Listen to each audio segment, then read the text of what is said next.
ලෝකයක් පුදුම කළ අති ප්‍රබල ගුරුකම් බල ඔබ හමුවේ පෙන්වන නන්දිපාල ගුරුතුමා. සියලුම ස්ත්‍රී පුරුෂ වශී ගුරුකම් අනියම් සම්ස්ථා නවතාදීම් සුරා සූදුව නවතාදීම් හැර කියාය නැවත ගෙන්වා දීම් අනවින කොඩිවින කැපීම් ඇතුළු සියලුම ගුරුකම් කටයුතු සාර්ථකව හා විශ්වාසවන්තව කර ගැනීමට දැන්ම අමතන්න. ඉමෝ වයිබර් WhatsApp සඳහා 071 86 89 219 කළොත් එකවරයි ජයනයටයි. ඔබට බී කුසේ පිහිටවන නන්දිපාල ගුරුතුමා හමුවීම කුරුණෑගල ඉබ්බා ගමුව. දේව කතා තත්පර 30කින් ක්‍රියාත්මක වෙන කාම දෙවියන්ගේ අතිශය බලගතු රූපවශී මන්ත්‍රය තමයි අද දේවකතා YouTube නාලිකාවෙන් ඔයාලට ගෙනාවේ. ඔයාගේ හිතේ ඉන්න ඕනම කෙනෙක් අසුරු සැනකින් ඔයා වෙතට ආකර්ෂණය කරවන්න පුළුවන් බලයක් තියෙන මේ මන්ත්‍රය ඔයා අහනකොට එයාගේ රූපය ගැන විතරක්ම හිතන්න ඕනේ. ඒ කියන්නේ ඔයාගේ හිතේ ඉන්න කෙනාගේ බාහිර පෙනුම, ඇවිදින විදිහ, hina වෙන විදිහ වගේ දේවල් හිතින් හිතාගෙන තමයි ඔයා මේ මන්ත්‍රය අහන්න ඕනේ. ඒ වගේම කොයිම වෙලාවකවත් වෙන වෙන දේවල් වලට අවධානය යොමු කරන්න එපා මේ මන්ත්‍රය අහනකොට. ඔයා මේ විදිහට මේ මන්ත්‍රය අහනකොට ඔයා එයාගේ රූපයට ආකර්ෂණය වෙලා තියෙන විදිහටම එයත් ඔයාගේ රූපයට ආකර්ෂණය වෙන්න ගන්නවා හරියට කාන්දමක් වගේ. ඉතින් ඔයා කලින් කිව්ව විදිහටම මේ මන්ත්‍රය අහනවා නම් අහලා ඉවර වෙන්නත් කලින් මොනම ක්‍රමයකින් හරි ඔයාට පොඩි ඉඟියක් ලැබෙනවා.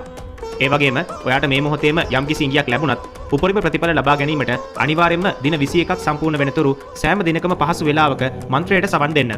එතකොට තමයි ඔයාට ස්ථීර ප්‍රතිඵල ලැබෙන්න පටන් ගන්නෙ. ඉතින් ඔයාගේ හිතේ තියෙන කාරණාව ඒ විදිහටම ඉටු වෙන්න කාම දෙවියන්ගේ ආශිර්වාදය ලැබෙන්න කියලා අපි හදවතින්ම ප්‍රාර්ථනා කරනවා. ඉතින් මේ මන්ත්‍රය ශ්‍රවණය කරන්න කලින් දේවකතා YouTube නාලිකාව තාමත් ඔයා subscribe කරලා නැත්නම් අපිව subscribe කරලම හිතේ විශ්වාසයෙන් මෙතෙන් සිට මන්ත්‍රයට සවන් දීම ආරම්භ කරන්න.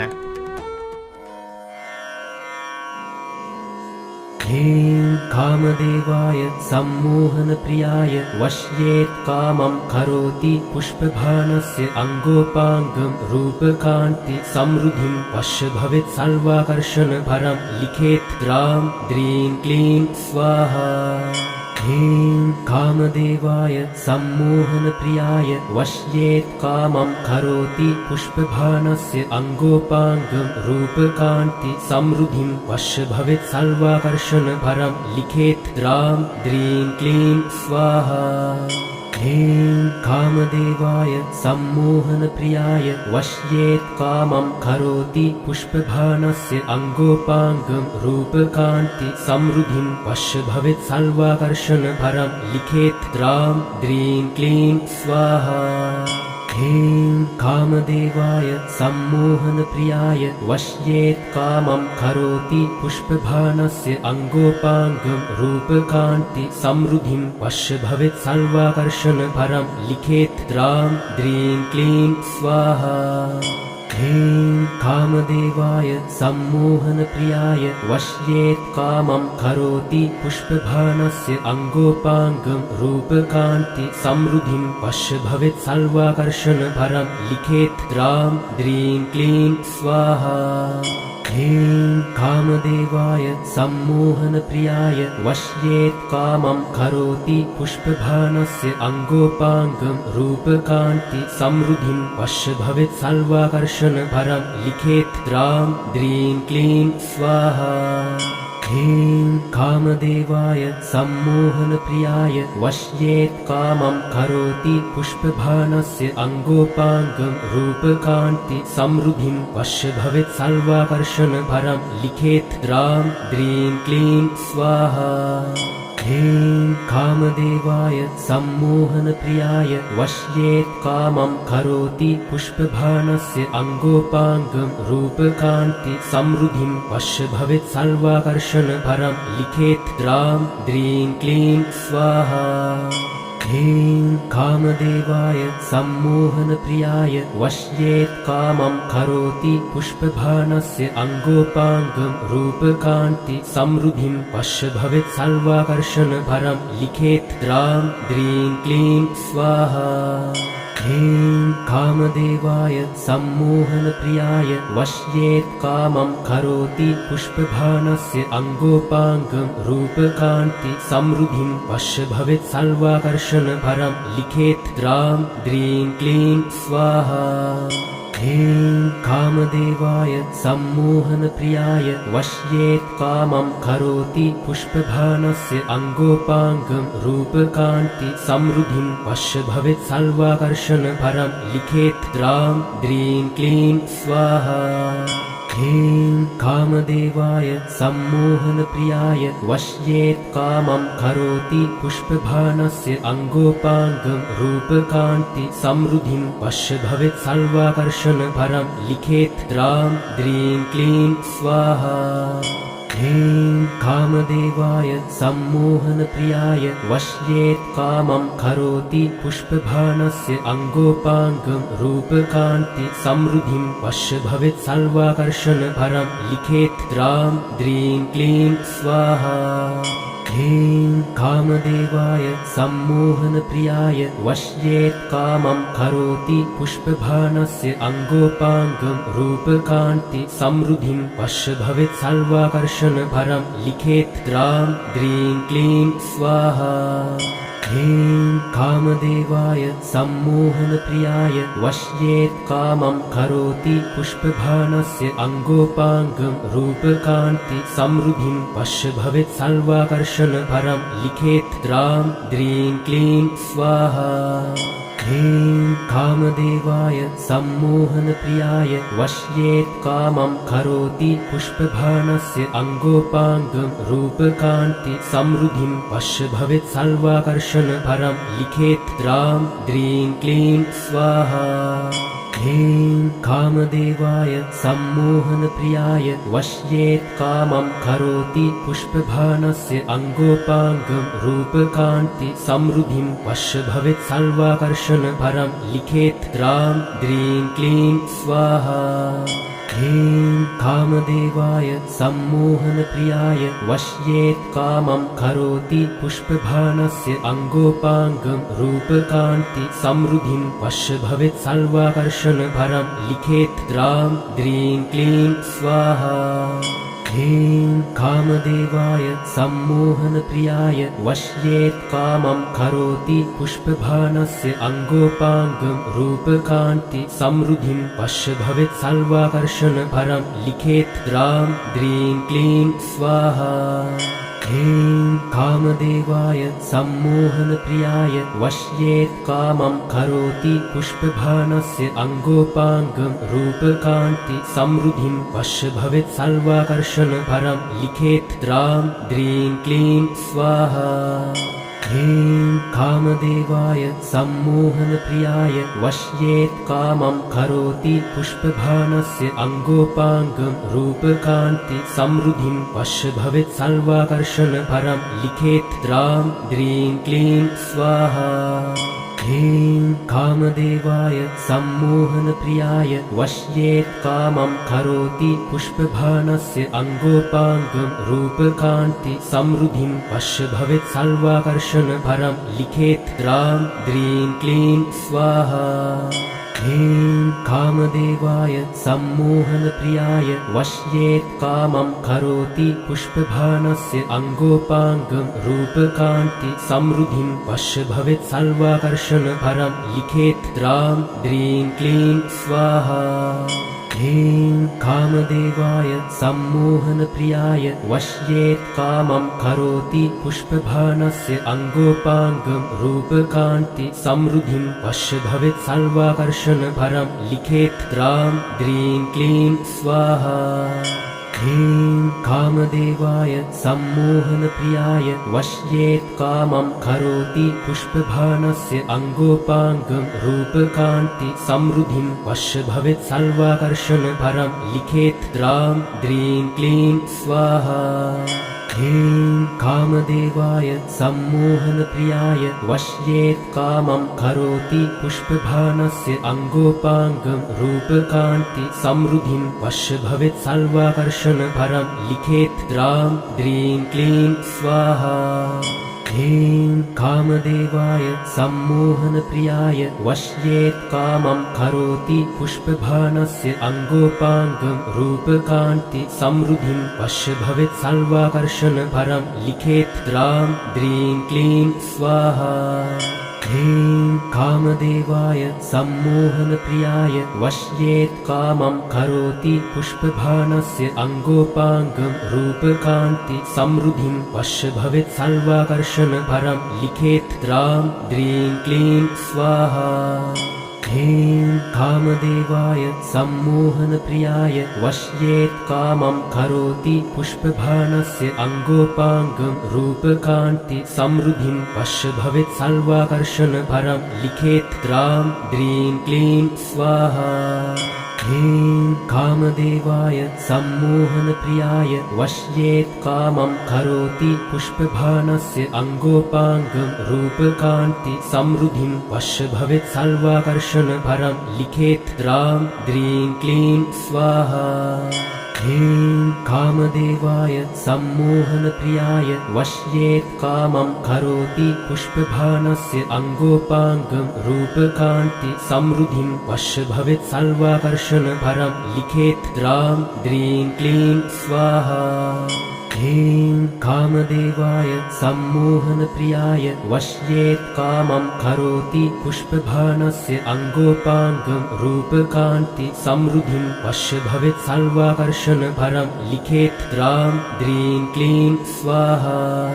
ह्रीं कामदेवाय सम्मोहनप्रियाय वश्येत् कामं करोति पुष्पभानस्य अङ्गोपाङ्गं रूपकान्ति समृद्धिं वश्य भवेत् सर्वाकर्षण परं लिखेत् द्रां द्रीं क्लीं स्वाहा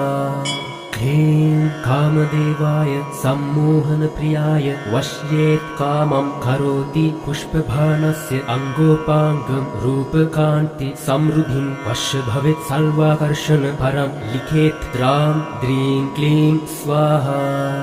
ह्रीं कामदेवाय सम्मोहनप्रियाय वश्येत् कामं करोति पुष्पभानस्य अङ्गोपाङ्गं रूपकान्ति समृद्धिं वश्य भवेत् सर्वाकर्षण परं लिखेत् द्रां द्रीं क्लीं स्वाहा ह्रीं कामदेवाय सम्मोहनप्रियाय वश्येत् कामं करोति पुष्पभानस्य अङ्गोपाङ्गं रूपकान्ति समृद्धिं वश्य भवेत् सर्वाकर्षण परं लिखेत् द्रां द्रीं क्लीं स्वाहा ह्रीं कामदेवाय सम्मोहनप्रियाय वश्येत् कामं करोति पुष्पभानस्य अङ्गोपाङ्गं रूपकान्ति समृद्धिं वश्य भवेत् सर्वाकर्षण परं लिखेत् द्रां द्रीं क्लीं स्वाहा ह्रीं कामदेवाय सम्मोहनप्रियाय वश्येत् कामं करोति पुष्पभानस्य अङ्गोपाङ्गं रूपकान्ति समृद्धिं वश्य भवेत् सर्वाकर्षण परं लिखेत् द्रां द्रीं क्लीं स्वाहा ह्रीं कामदेवाय सम्मोहनप्रियाय वश्येत् कामं करोति पुष्पभानस्य अङ्गोपाङ्गं रूपकान्ति समृद्धिं वश्य भवेत् सर्वाकर्षण परं लिखेत् द्रां द्रीं क्लीं स्वाहा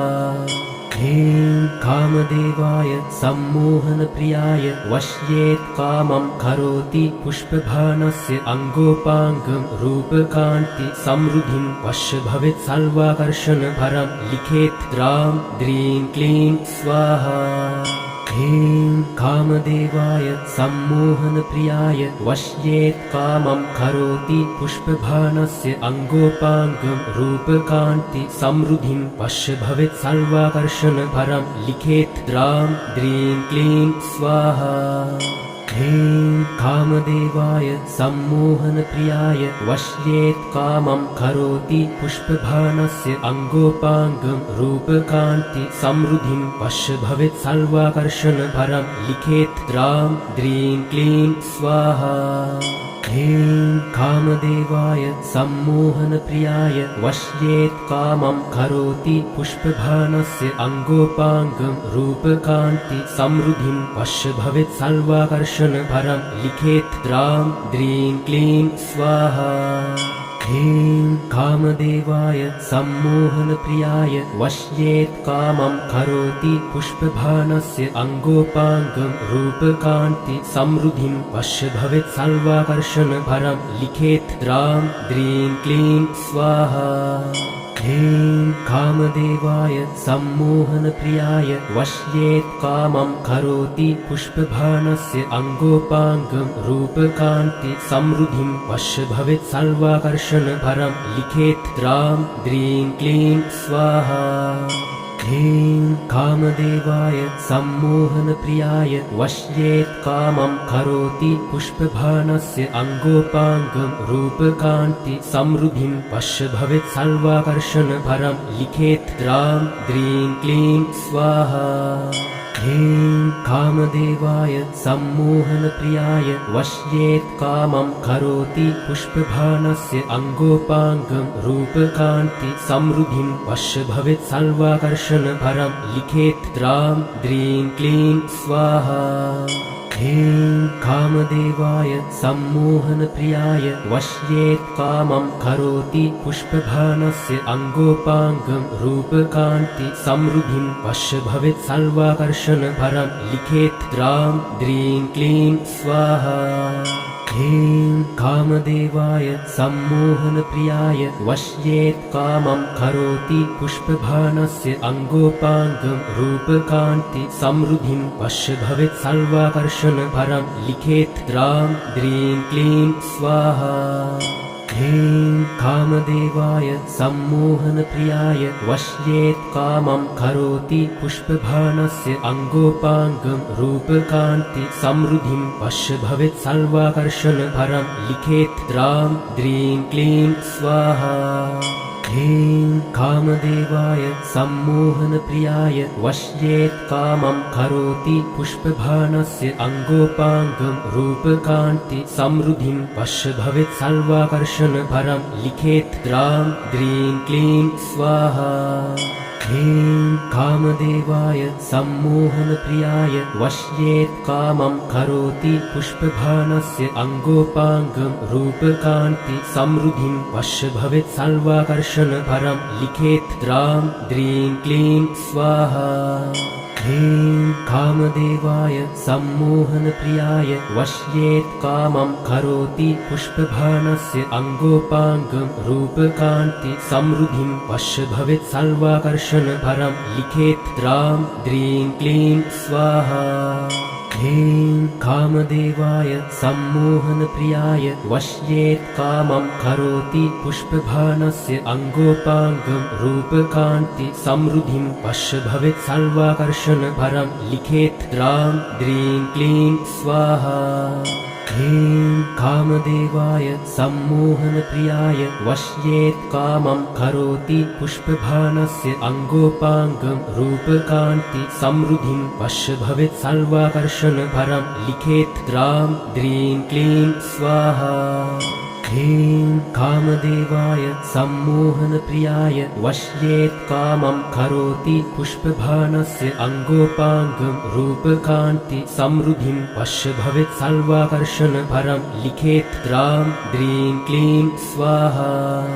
ह्रीं कामदेवाय सम्मोहनप्रियाय वश्येत् कामं करोति पुष्पबाणस्य अङ्गोपाङ्गं रूपकान्ति समृद्धिं वश्य भवेत् सर्वाकर्षणपरं लिखेत् द्रां द्रीं क्लीं स्वाहा ह्रीं कामदेवाय सम्मोहनप्रियाय वश्येत् कामं करोति पुष्पबाणस्य अङ्गोपाङ्गं रूपकान्ति समृद्धिं वश्य भवेत् सर्वाकर्षणपरं लिखेत् द्रां द्रीं क्लीं स्वाहा ह्रीं कामदेवाय सम्मोहनप्रियाय वश्येत् कामं करोति पुष्पबाणस्य अङ्गोपाङ्गं रूपकान्ति समृद्धिं वश्य भवेत् सर्वाकर्षणपरं लिखेत् द्रां द्रीं क्लीं स्वाहा ह्रीं कामदेवाय सम्मोहनप्रियाय वश्येत् कामं करोति पुष्पबाणस्य अङ्गोपाङ्गं रूपकान्ति समृद्धिं वश्य भवेत् सर्वाकर्षणपरं लिखेत् द्रां द्रीं क्लीं स्वाहा ह्रीं कामदेवाय सम्मोहनप्रियाय वश्येत् कामं करोति पुष्पबाणस्य अङ्गोपाङ्गं रूपकान्ति समृद्धिं वश्य भवेत् सर्वाकर्षणपरं लिखेत् द्रां द्रीं क्लीं स्वाहा ह्रीं कामदेवाय सम्मोहनप्रियाय वश्येत् कामं करोति पुष्पभानस्य अङ्गोपाङ्गं रूपकान्ति समृद्धिं वश्य भवेत् सर्वाकर्षण परं लिखेत् द्रां द्रीं क्लीं स्वाहा। ह्रीं कामदेवाय सम्मोहनप्रियाय वश्येत् कामं करोति पुष्पभानस्य अङ्गोपाङ्गं रूपकान्ति समृद्धिं वश्य भवेत् सर्वाकर्षण परं लिखेत् द्रां द्रीं क्लीं स्वाहा। ह्रीं कामदेवाय सम्मोहनप्रियाय वश्येत् कामं करोति पुष्पभानस्य अङ्गोपाङ्गं रूपकान्ति समृद्धिं वश्य भवेत् सर्वाकर्षण परं लिखेत् द्रां द्रीं क्लीं स्वाहा।